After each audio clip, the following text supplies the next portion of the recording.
No matter where we are in our walks of life, we all struggle with purpose and identity. Join us on the search for something better, real hope, peace, and meaning. Welcome to the Something Better podcast with your hosts, Michelle and April. Hey everyone, we are so glad that you've joined us today for another episode of the Something Better podcast. As you know, on this show, we share conversations with people from all walks of life, and we chat about what it means to have real purpose, meaning, and peace, truly something better. And you know that we love hearing from our listeners, so we want to hear and learn more about you. And if you enjoy listening to today's episode, please head over to our website at somethingbetter.us/podcast. And you'll find a form at the bottom of the page where you can leave feedback, or you can click the button that says voice message and leave us a message. We'd love to hear from you either way. So make sure to do that.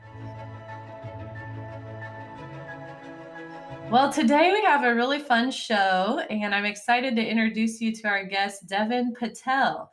So Deven is a senior in college at UT Austin in Texas. His next step is going on to medical school, and he'll share a little more about that with us today. But it's great to have you on the show, Deven. Welcome, first of all. Thank you. I'm really glad to be here. Well, go ahead and let's just have you take a few seconds to introduce yourself a little more to our listeners and just share about who you are and what you do. Sure. So like you mentioned, I'm a senior at UT Austin right now. I'm majoring in biology and religious studies. I'm also the current president of the UT Habitat for Humanity chapter. So anybody who knows me knows I love Habitat for Humanity. And then I'm also doing some work with a local church on homelessness in Austin and just providing people on the streets with watches and other things they need to get back on their feet. So that's a little bit about me. Well, Deven, we're really glad to have you here today. And as you know, on this show, we like to explore how individuals like yourself have found their true purpose and their real identity. And it sounds like a lot of the things you do, you have definitely found that. But maybe you could share just a little bit about your family life and background, how you got to where you are. Sure. So I grew up in Sugar Land, Texas, a little bit south of Houston. And so both my parents grew up Hindu. And that was that was their upbringing. They moved from India when they were about 3. And I think when my dad was about when I was 4 years old, and so my dad was, just beginning his 30s, he actually came to faith in Christ, which is like a huge just shift for us as a family, really changed a lot of things around. And so I think it felt like a little bit of like a cultural betrayal for my brother and I. It was like a strange thing. And so we grew up fairly, like I would say, it was almost agnostic. Like I never went to a church or a temple really. We went once when we were little, and then it was kind of a thing where like we never went back. And so that was just kind of interesting for me. I think definitely like a weird scenario to be as a kid, but I really admired my dad. I think like after he came to faith, I remember there's just this spark in him where he really wanted to start helping others. I think this showed me like, this is what Jesus does. Like there's just a change in who a person is. And it's something I really admired. Flash forward like 12 years later, I had a calf tear in high school. I was preparing for my upcoming cross country season and I tore my calf. And that's actually what sparked my interest in medicine. So my dad is a doctor. It's something he loves, is being able to help people. And I think through my injury and just seeing how terrible it was, I was motivated to go into medicine and be able to help others as well. And so that kind of was something, as I went into college, that was a big thing, as I wanted to do medicine. But it was really my senior year of high school where my dad and I had a really big conversation about, he was kind of like, why do you believe what you believe? Because he had become a Christian despite the fact that no one was telling him to. And so I think a big question for me, what he had for me was like, what do you believe? And like, why does it matter? I had never really spent a lot of time in any formal religious services or anything like that. And so, it was a good question. I think that's what kind of prompted me to start exploring, reading different books and things of that nature. And that really kind of shaped who I was going into college as far as what I was looking to do. So Deven, you got into college and you had just had that conversation with your dad. What made you start looking at Christianity and Jesus and just asking the questions that you did? Yeah, I think for me, like, I think a really big question is, does God exist? I think what my dad was kind of talking about, like, it mattered to me. I was kind of like, hey, I should be looking at this. And so I think I was kind of first day of college walking around. I knew I wanted to join a Bible study, and there was these guys just hanging out, and they were like, hey, do you want to join a Bible study? And I was like, yeah, I do. So that was really helpful for me, is just that first semester of college, those first few months, I had the chance to like be around real Christians. They studied the word. These guys were pulling up like lexicons, Greek translations. And so this is really helpful for me to see like, okay, like what does it actually look like to be a Christian, which is really helpful. I think one of the great things about UT is you do have a lot of different people groups and cultures on campus. And so I remember my freshman year, I got invited to a Muslim Students Association event, went, and the conversation was about, hey, like who is the real Jesus? They shared their Muslim perspective. I was kind of challenged of like, okay, like what do I think? That summer, they actually gave me a Quran. They were like, hey, you should read this, decide if you think it's true. So that summer I opened up the Quran, spent some time studying. And then I was like, okay, interesting here and there. And then we had to read the Mahabharata for a class. And so I grew up with an all Hindu family, but because of my parents and stuff, I had never read it before. And so I think reading that just exposed me to some different things. And yeah, that was just kind of how I got started looking at all these different cultures. And I think it was really helpful for me just understanding a lot of the different worldviews out there. So you're growing up, obviously your dad has played a huge role in your life and his religious decision. And so you're kind of exploring that. Was there anything else in your life growing up that really impacted this path of discovery? I mean, did you have other friends that were also pursuing Christianity, or was it just you? It's a good question. I had friends who went to church. So I had like one of my neighbors, we'd play basketball on Fridays. He went to go to church, but then my like parents weren't cool with me, or my mom didn't want me going as with him whenever they would go to church. So I had friends, but I didn't really know too much about their spiritual life. Really it was my dad and then a family friend of ours named Molly Phillip, who's just like a hero of mine. So she's a nurse at a hospital. She just randomly decided one day that she wanted to help orphans in India. And so she just started sponsoring 4 or 5 kids. She has a son with cerebral palsy. I know her husband had heart issues, and she was pretty much supporting her family and supporting these kids. My dad read about her in the newspaper, and then the very next day happened to bump into her at the hospital, and they actually partnered together to help with the orphans. And now there's over 200 kids in the home, which is a whole other story, which is also awesome. But I think I was just seeing them both work together. And I was like, what is possessing like people who are working full time at a hospital with families with a lot of stuff going on to be spending all this time and money? I remember all the late phone calls that my dad was having, stressed out, trying to figure out stuff for the kids. And I was just so blown away. And Miss Molly was a really strong believer. And so I saw like Jesus changes people. And so wasn't a full-fledged Christian by any means, but I think that kind of put the spark in my head of this is so much more than just some kind of like dead religion where you go to church and do some other stuff. Like there's something really transformative going on here. And that stuck with me. Yeah, that's huge. When you see someone else live it out, and it sounds like you're kind of curious, what's that all about? So then you studied all these different religions, like you said, on your own and with your major. And then how did you ultimately come to the decision, and when did you make that Christianity was something you really want to pursue? So I think I should specify. I would consider myself Christian as I was studying the text, but I do feel like I did my best to have an open mind and really see. Genuinely that summer when I was reading the Quran, I felt genuinely challenged, and I was wondering like, what should I think? Do I need to switch worldviews? There's some eternally significant consequences depending on what you believe. But I think ultimately for me, what won me over is, and it sounds very obvious, but it's just the truth. I think it's just the person of Jesus Christ and the gospel. I have spent a lot of time reading a lot of different texts, whether they be religious texts or even looking at more modern secular thinking. And I think what's blowing me away is it's very much like, what can you do? It's works based. So whether you're working your way to heaven or you're working your way to like a more full life here, whatever it might be, it's very much like do. You're a good person, pick yourself up by your bootstraps and figure it out. And I think the gospel just stuck out to me because it's just completely unique in that sense. The gospel says, you're actually not as good as you think you are. You have the potential to be like God's original creation is good, but it's been twisted. And there's brokenness in our world and we need help. And the gospel is basically like, there's a perfect person named Jesus Christ who can help you. And it's not about what you can do. It's simply about believing and receiving grace. And I think for me, that just stands out so far from anything else I've ever read, that it kind of showed me that once again, like this is not just like one of many truths or just something nice that people believe. I think that's shown by what happened in my dad and Miss Molly's life, is that this grace of the gospel that was so unique, transforming them into people that were making a huge difference. So I think it really is the truth, is the gospel changes everything. That's awesome.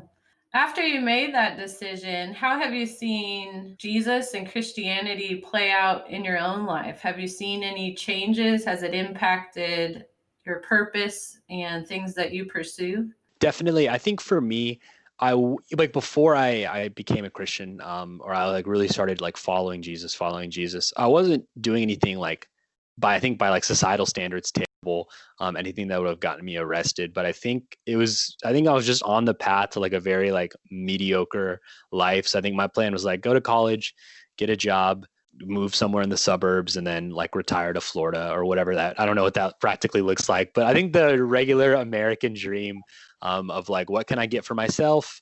How can I have a nice, just comfortable life? And I think what shifted when I started following Jesus was like, it's not about me anymore. I think that's like the beautiful thing. So I think John 7:38, whoever believes in me, out of his heart will flow rivers of living water. I think the beautiful thing is I was like, cool, like I'm loved by God. And I think it transformed me to be like, I don't need to start collecting stuff to feel good or to feel loved. I can just take this love I have and it can just pour out into my life in different areas. And so I think for me going into college, I think it just shaped me to prioritize like, what can I be doing for the city, for the community that I'm in? What'll it cost? Like, yeah, Jesus says to count the cost, and I was ready to do that. And so I think, yeah, that was the big thing is it shifted me from like the regular American dream to like, how can I make my life significantly matter in like change? Like that's what God's doing is he's changing the world. He's kind of making all things new, fixing what's been broken. And like, how can I play my part in that? So yeah, that's what really changed for me. So, Deven, when all of that happened, obviously you started growing in your journey in faith.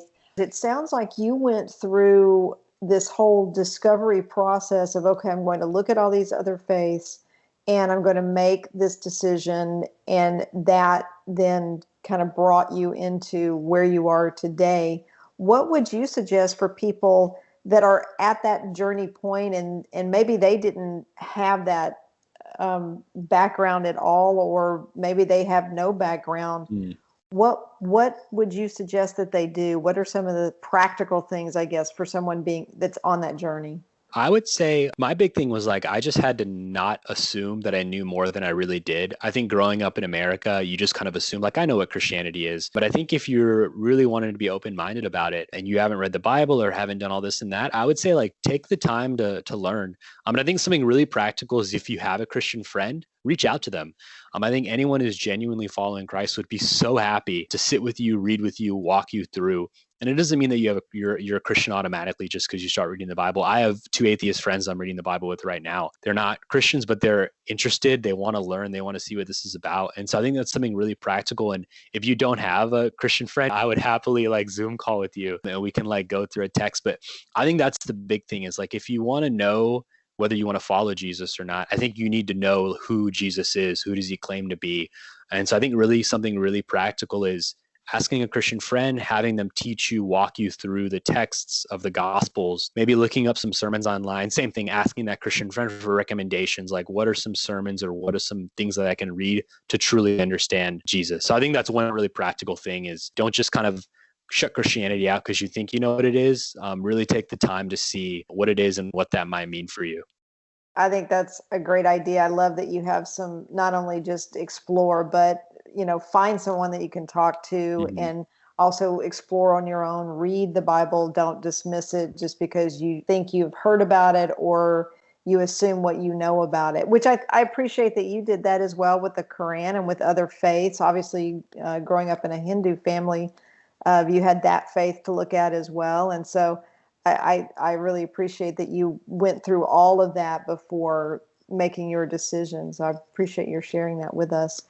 One of the things that we do ask people to do on here is to share maybe one something from the Bible that really speaks to you or that's significant in your life. You shared a couple of verses, but is there one that you think would be encouraging for others?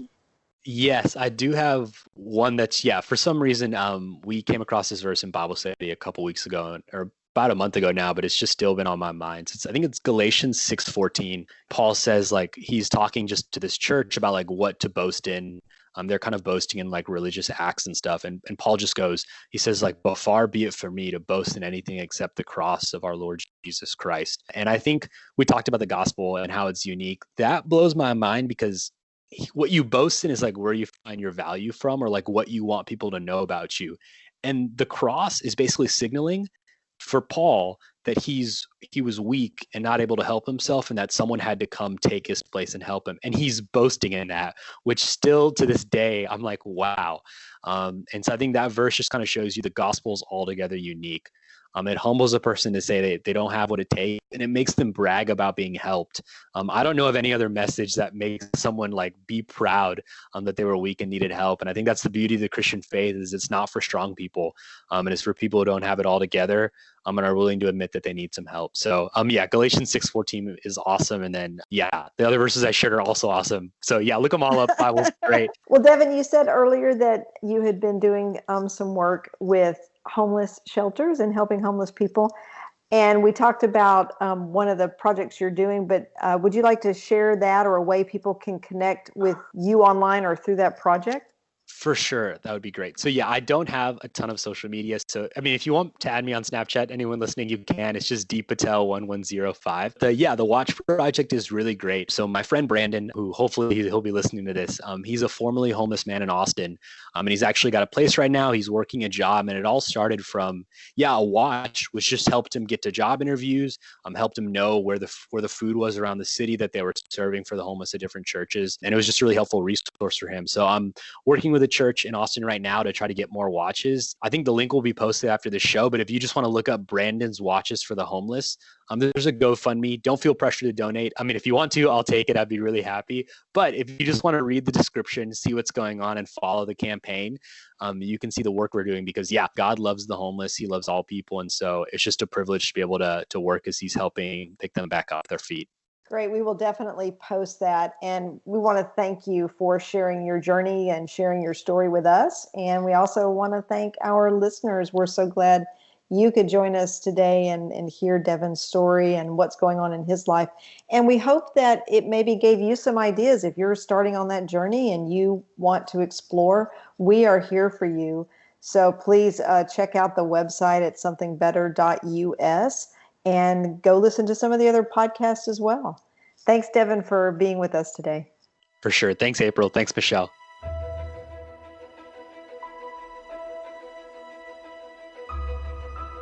Jesus truly is something better, the answer to our search for meaning and identity. He can bring real purpose and joy to your life. We'd love to help you get to know him. So connect with us online at somethingbetter.us/podcast. And if you're ready to begin a relationship with him today, just click the Learn More button.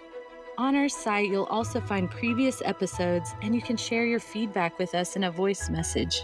We release a new episode every 2 weeks, so be sure to subscribe on iTunes, Google Play, Spotify, or wherever you listen. Did you enjoy today's episode?